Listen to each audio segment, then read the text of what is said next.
Yang pertama yaitu gereja kuno. Zaman gereja kuno dibagi dalam dua subperiode, yaitu yang pertama, timbulnya gereja mulai dari tahun 30 sampai dengan tahun 313. Sesudah gereja muncul di tengah-tengah dunia Helenis, gereja mulai memperkembangkan bentuk organisasi, liturgi, dan teologia, walaupun seringkali terancam oleh dunia sekitarnya. Yang pertama yaitu bentuk organisasi atau tata gereja diperkembang gereja berdasarkan organisasi yang terdapat di rumah-rumah ibadah Yahudi ataupun di masyarakat. Yang kedua, teologia.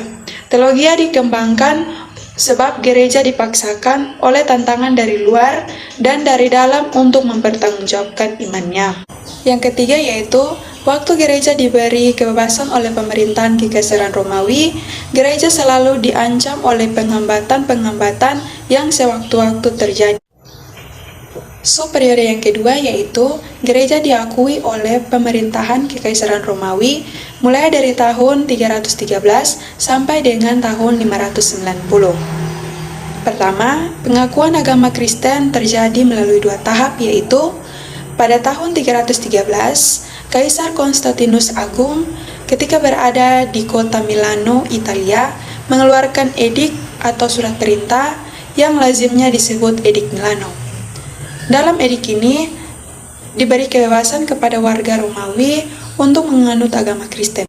Agama Kristen tidak dilarang lagi, melainkan diperbolehkan. Oleh sebab itu, edik tersebut adalah edik toleransi. Pada tahun 380, Kaisar Theodosius mengeluarkan edik. Dalam edik Theodosius, agama Kristen dijadikan agama negara dan semua warga negara Romawi diwajibkan menjadi anggota gereja Katolik dan Ortodoks. Yang kedua, sesudah edik Milano memberikan kebebasan kepada gereja, gereja juga diberi kemungkinan untuk mendiskusikan soal-soal mengenai ajaran secara terbuka.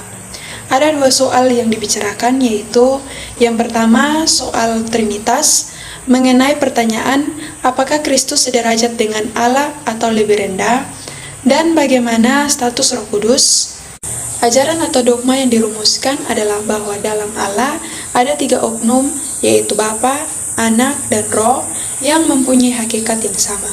Yang kedua yaitu soal Kristologia, mengenai pertanyaan apakah dan bagaimanakah Yesus betul-betul manusia. Ajaran atau dogma yang dirumuskan adalah bahwa dalam satu oknum Kristus ada dua tabiat, yaitu tabiat ilahi dan tabiat manusia. Ketiga, karena gereja tidak lagi merupakan kelompok yang diancam, melainkan lembaga yang dihormati, maka banyak orang yang masuk Kristen dan suasana menjadi lain. Yang keempat, sejak pertengahan abad ke-5, kuasa Kekaisaran Romawi di Eropa Barat hilang. Situasi politik menjadi tidak stabil dan kebudayaan Romawi terancam dimusnahkan. Dalam kebudayaan yang penuh dengan goncangan ini, gereja di Eropa Barat merupakan satu-satunya faktor yang masih stabil. Sehingga tidak salah lagi untuk mengatakan bahwa dalam banyak segi gereja mengambil alih peranan yang dulu dimainkan oleh Kekaisaran Romawi, yaitu mengatur masyarakat. Yang kelima yaitu perkembangan di Eropa Timur dan Asia Barat berbeda dengan yang di Barat. Kekaisaran di sana tidak hilang, tetapi tetap ada. Yang kedua yaitu abad pertengahan. Periode abad pertengahan lazimnya dibagi tiga, yaitu yang pertama, awal abad pertengahan mulai dari tahun 590 sampai dengan tahun 910.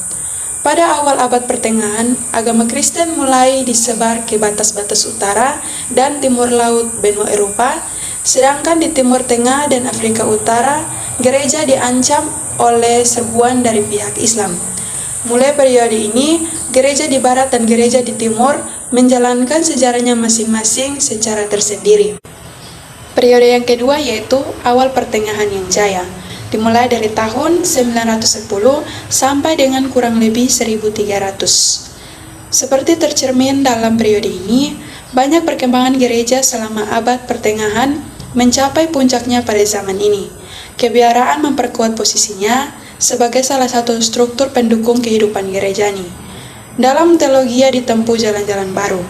Kedudukan gereja, terutama paus, pada bidang politik, walaupun ditantang oleh penguasa-penguasa lain, dapat dipertahankan secara berhasil sampai akhir abad ke-13.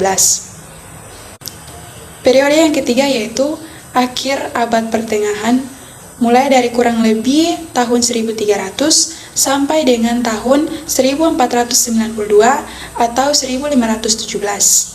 Periode ini merupakan masa peralihan dari abad pertengahan ke zaman reformasi. Kepausan mengalami krisis, sedangkan penguasa-penguasa duniawi makin lama makin lebih menentukan kehidupan di wilayah mereka, termasuk kehidupan rohani. Oleh sebab itu, kritik terhadap kehidupan gereja yang tradisional dapat diungkapkan dengan lebih luas, sehingga jalan terbuka untuk pembaruan gereja.